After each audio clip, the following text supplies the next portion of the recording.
नमस्कार, न्यूज 18 के digital platform में आपका स्वागत है। मैं हूं आपके साथ आकांक्षा पांडे।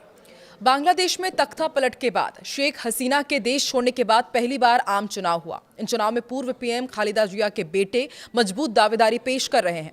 अचानक बांग्लादेश वापसी के बाद उनकी लोकप्रियता और ज्यादा बढ़ गई है। इसके अलावा जमात भी अच्छी स्थिति में है। शेख हसीना की आवामी लीग को चुनाव में भाग लेने से प्रतिबंधित कर दिया गया है। बांग्लादेश चुनाव को भारत एक अलग तरह की उम्मीद और हल्की चिंता के साथ देख रहा है। आमतौर पर भारत किसी पड़ोसी देश के आम चुनाव पर इतनी सावधानी से नजर नहीं रखता।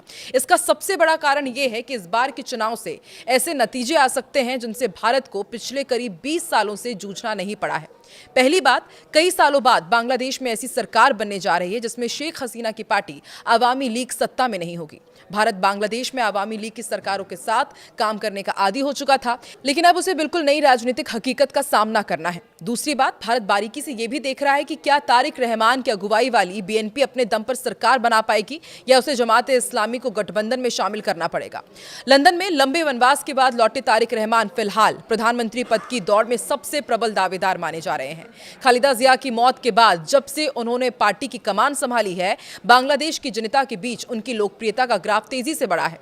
तारिक रहमान का भारत पर स्टैंड समान सम्मान और आपसी हित पर आधारित है। हालांकि अतीत में बीएनपी का झुकाव पाकिस्तान और चीन की ओर रहा है, लेकिन इस बार तारिक रहमान ने कूटनीतिक संतुलन बनाने की कोशिश की है। वे तीस्ता जल विवाद और सीमा पर होने वाली मौतों को लेकर भारत पर कड़ा रुख अपना सकते हैं, लेकिन उन्होंने ये भी संकेत दिए हैं कि वो अपनी जमीन का इस्तेमाल भारत विरोधी गतिविधियों के लिए नहीं होने देंगे।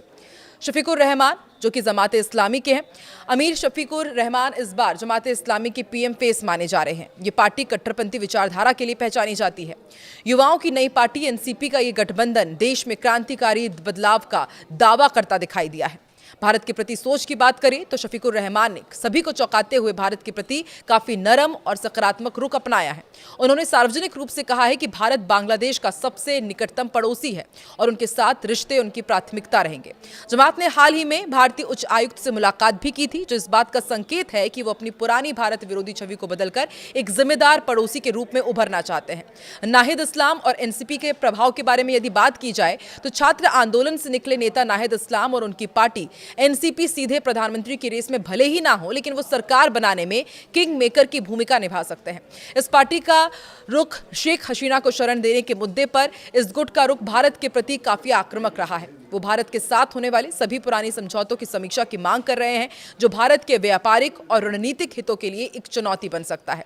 अब आपको ये भी बताते हैं कि बांग्लादेश चुनाव के दौरान भारत के लिए आखिर बड़ी चिंताएं क्या है। वहां पर जो सरकार बनेगी उसने भारत की चिंता क्या बढ़ा रखी है। देखिए, सुरक्षा और उग्रवाद भारत की सबसे बड़ी चिंता यह है कि नई सरकार के आने के बाद कहीं नॉर्थ ईस्ट में उग्रवाद फैलाने वाले समूहों को कहीं फिर से बांग्लादेश में पनाह ना मिलने लगे, जैसा कि साल 2001-2006 के दौरान देखा भी हमने था। कनेक्टिविटी प्रोजेक्ट्स, ये भी एक बड़ा मुद्दा है। भारत ने पिछले एक दशक में बांग्लादेश में अरबों डॉलर का निवेश किया है, कई ट्रांजिट समझौते किए हैं। नई सरकार अब इन समझौतों को जारी रखेगी या उनमें बदलाव करेगी, ये भी देखने वाली बात होगी।